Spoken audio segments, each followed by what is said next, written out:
श्रीशैल श्रृंगे विबुधाति संगे तुलाद्रितुंगेऽपि मुदा वसन्तम्।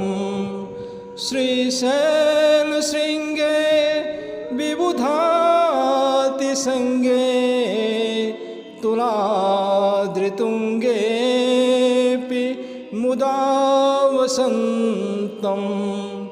तमर्जुनं मल्लिकपूर्वमेकं नमामि संसार समुद्रसेतुं।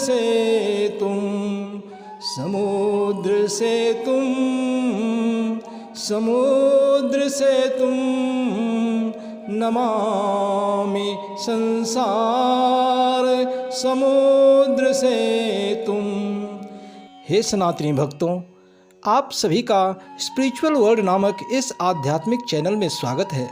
आज मैं आपके सामने भगवान शिव और पार्वती के उस कैलाश निवास स्थान का वर्णन प्रस्तुत करूंगा जहां वे मल्लिकार्जुन ज्योतिर्लिंग के रूप में विराजमान हैं। आपके मन में ये प्रश्न तो जरूर उठा होगा कि कैलाश पर्वत तो हिमालय पर्वतमाला का हिस्सा है, जबकि मल्लिकार्जुन ज्योतिर्लिंग तो दक्षिण भारत में है। फिर मैंने कैलाश का जिक्र क्यों किया? तो हे भक्तों, मैं बता दूं कि भगवान शिव और माता पार्वती का मल्लिकार्जुन ज्योतिर्लिंग जिस क्रौंच पर्वत पर स्थित है उसे दक्षिण भारत का कैलाश कहा जाता है। तो अब आप समझ गए होंगे कि मैंने इसी दक्षिण भारत के कैलाश की चर्चा की थी। यहाँ ज्योतिर्लिंग का दर्शन हिमालय के कैलाश पर्वत पर शिव के दर्शन के समान ही पुण्य प्रदायक, फलदायी व मोक्ष प्रदायक है। पौराणिक कथा अनुसार एक बार भगवान गणेश जी और कार्तिकेय जी में इस बात को लेकर बहस हुआ कि किसका विवाह पहले होगा। दोनों भ्राता इस समस्या को लेकर अपने माता पिता भगवान शिव और माता पार्वती के पास गए। दोनों ने गणेश जी और कार्तिकेय जी को समझाने का बहुत प्रयास किया, परंतु विवाद बढ़ता देख भगवान शिव ने यह शर्त रखी कि जो पहले इस धरती का चक्कर लगाकर वापस आएगा उसी का विवाह पहले कराया जाएगा। यह शर्त सुनते ही कार्तिकेय जी अपने सवारी मोर को लेकर निकल पड़े, जबकि गणेश जी ऐसा न कर सके क्योंकि एक तो उनकी सवारी मूसक थी और दूसरी ओर उनका शरीर भी स्थूल था। परंतु गणेश जी बहुत बुद्धिमान थे। उन्होंने झट से भगवान शिव और पार्वती को एक आसन पे बिठाया और फिर उनके चारों ओर 7 चक्कर लगा लिया। गणेश जी से भगवान शिव द्वारा यह पूछे जाने पर कि ये सब क्या है, तो गणेश जी ने बुद्धिमत्ता से शास्त्रों का हवाला देते हुए कहा कि माता पिता भी धरती तुल्य है, अतः मैंने अपने माता पिता का परिक्रमा कर धरती की परिक्रमा कर ली है। श्री गणेश जी की ऐसी बुद्धिमत्तापूर्ण बात सुनकर भगवान शिव और माता पार्वती खुश हो गए और श्री गणेश जी का विवाह करा दिया गया। जब भगवान कार्तिकेय वापस आए तो वे श्री गणेश जी के विवाह के बारे में जानकर बहुत दुखी हो गए और भगवान कार्तिकेय कैलाश पर्वत छोड़कर क्रौंच पर्वत पर आकर निवास करने लगे। इधर कैलाश पर माता पार्वती का मन पुत्र स्नेह में व्याकुल होने लगा। वे भगवान शिव जी के साथ क्रौंच पर्वत पर पहुंच गई। स्वामी कार्तिकेय जी को शिव और पार्वती के आगमन की सूचना पहले ही मिल गई थी और उनकी नाराजगी भी समाप्त नहीं हुई थी, इसलिए स्वामी कार्तिकेय वहां से 3 योजन अर्थात आज का 36 किलोमीटर दूर चले गए। कार्तिकेय भगवान के वहां से चले जाने के पश्चात भगवान शिव माता पार्वती के साथ उस क्रौंच पर्वत पर ज्योतिर्लिंग के रूप में प्रकट होकर वहीं स्थापित हो गए। मल्लिका अर्थात माता पार्वती और अर्जुन अर्थात भगवान शिव इस प्रकार शिव और शक्ति दोनों की दिव्य ज्योति के सम्मिलित रूप में वे श्री मल्लिकार्जुन ज्योतिर्लिंग के नाम से प्रसिद्ध हुए। हमारे धर्मशास्त्रों के अनुसार पुत्र स्नेह के कारण भगवान शिव और माता पार्वती प्रत्येक पूर्णिमा और अमावस्या के पर्व पर पुत्र से यहाँ मिलने आते हैं और अपने भक्तों की सारी मनोकामनाएं पूरी करते हैं। हे भक्तों, दिव्य मल्लिकार्जुन ज्योतिर्लिंग की कथा सुनने के उपरांत भगवान शिव के 5 अक्षर की स्तुति ओम नमः शिवाय का भक्तिपूर्वक जाप व गायन से महादेव प्रसन्न होकर भोले भंडारी के रूप में हमारी सभी मनोकामनाओं के रिक्त भंडार को भर देते हैं। तो आइए इस शिव पंचाक्षर स्तुति का गायन व श्रवण भक्तिपूर्वक करें। आगे की कहानी इस शिव पंचाक्षर स्तुति के बाद बताएंगे।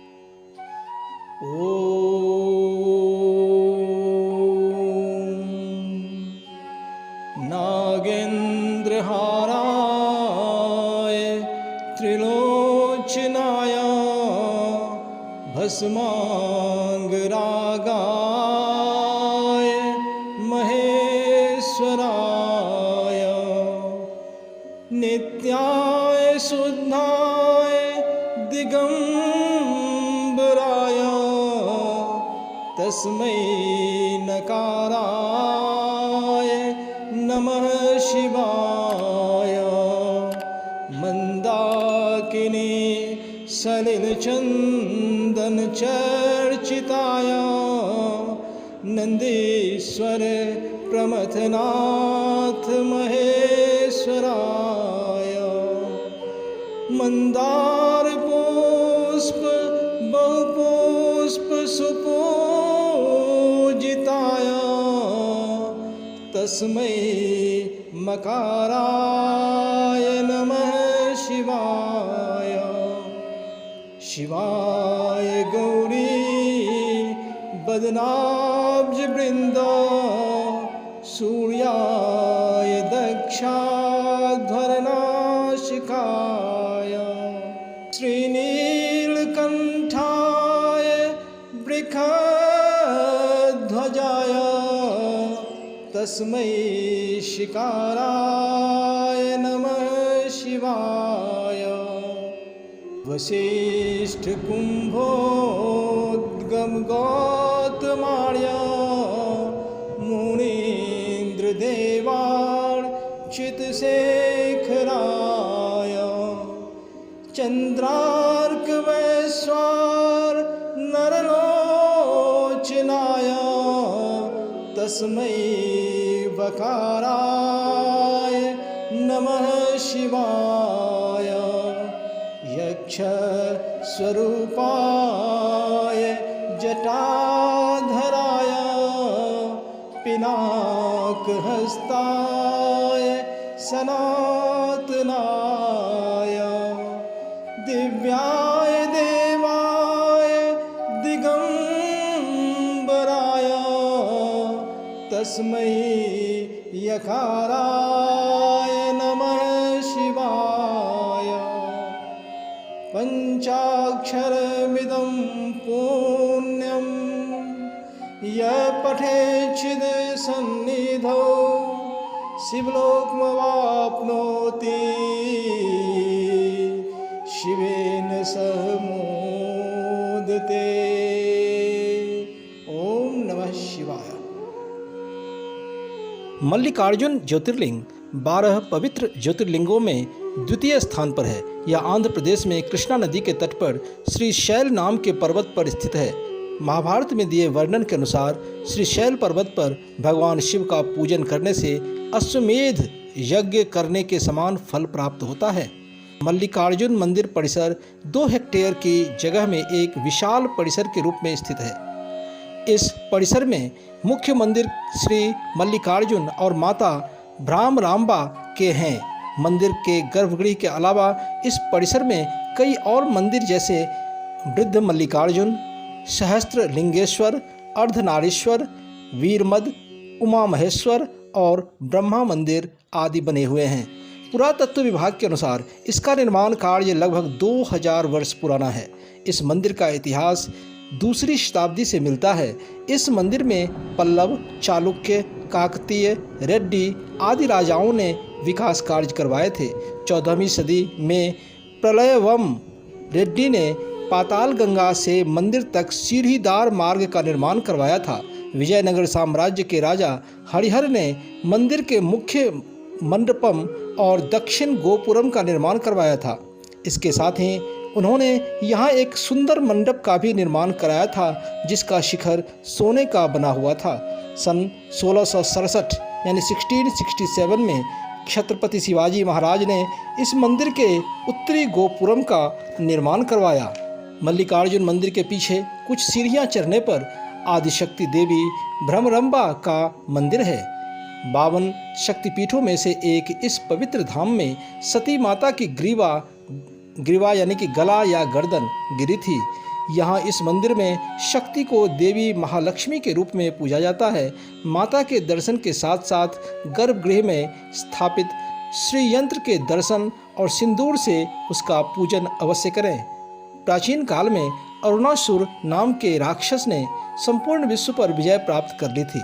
उसे ब्रह्मा जी से यह वरदान प्राप्त था कि कोई भी 2 पैरों या 4 पैरों वाला जीव उसका वध न कर सके। उस अत्याचारी राक्षस का अंत करने के लिए माँ आदिशक्ति ने ब्राह्मणी, जिसको हम भ्रमराम्बिका भी कहते हैं, का रूप धारण कर लिया। भ्रमरंबा का अर्थ है मधुमक्खियों की माता। उन्होंने असंख्य 6 पैरों वाली मधुमक्खियों को उत्पन्न किया और उन सारी मधुमक्खियों ने कुछ ही क्षणों में अरुणासुर का वध करके उसके पूरी सेना का भी विध्वंस कर दिया।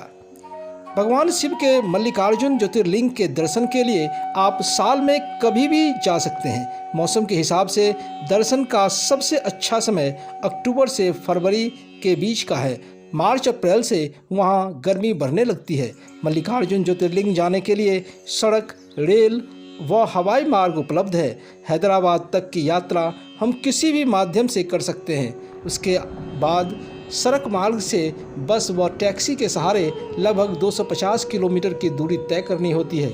यहाँ ज्योतिर्लिंग के दर्शन के अलावा और कई दर्शनीय स्थल हैं, जैसे श्रीशैलम, पाताल गंगा। कृष्णा नदी को पाताल गंगा कहा जाता है। इस नदी में डुबकी लगाने से पुण्य की प्राप्ति होती है। श्रीशैलम डैम, यह बहुत ही आकर्षक व खूबसूरत स्थान है। साक्षी गणपति मंदिर, यह मंदिर श्रीशैलम से 3 किलोमीटर की दूरी पर स्थित है। इस मंदिर का दर्शन करना हर भक्त के लिए अनिवार्य है। भगवान गणेश आपकी यात्रा के साक्षी होते हैं। इस सब के अलावा चेंचू लक्ष्मी जनजातीय संग्रहालय, पालधारा पंचधारा, हटकेश्वर मंदिर, अक्क महादेवी गुफाएं, मल्लेला तीर्थम जलप्रपात तथा शिखरेश्वर मंदिर भी दर्शनीय है। इस प्रकार हजारों की संख्या में शिव भक्त यहाँ आकर और ज्योतिर्लिंग के दर्शन पाकर धन्य हो जाते हैं। अब आप सभी शिव भक्तों से मेरी विनती है कि आप इस चैनल को सब्सक्राइब कर लें और मेरे अगले वीडियो का इंतजार करें। हर हर महादेव, जय जय शिव शंकर। हर हर महादेव, जय जय शिव शंकर।